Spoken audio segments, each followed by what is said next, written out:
ऐक ना मम्मी, माझ्या ऑफिस मधला ना मित्र येतोय, तर त्याच्यासमोर प्लीज काही बोलू नकोस माझ्याबद्दल. मला काय गरज आहे, मी कशाला काय सांगू. मम्मी बघ तो आला असेल बाहेर, दरवाजा उघड. अरे साहिल,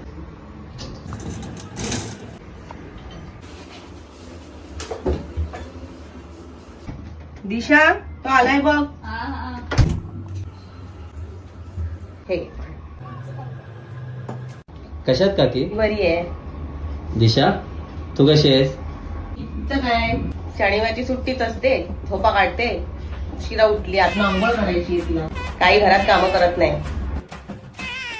चूक मैत्रिणी पिक्चरला जा, तिकडे पिक्चरला जा, इथे भेटायला जा, हीच कामं करत असते, घरात काहीच कामं करत नाही. मम्मी गप राहणार, हे तू मम्मीचं काय ऐकू नकोस हा. तू तर काय आमचं ऐकू नकोस, आणि त्याला पण सांग की घरच्यांचं ऐकू नकोस म्हणून.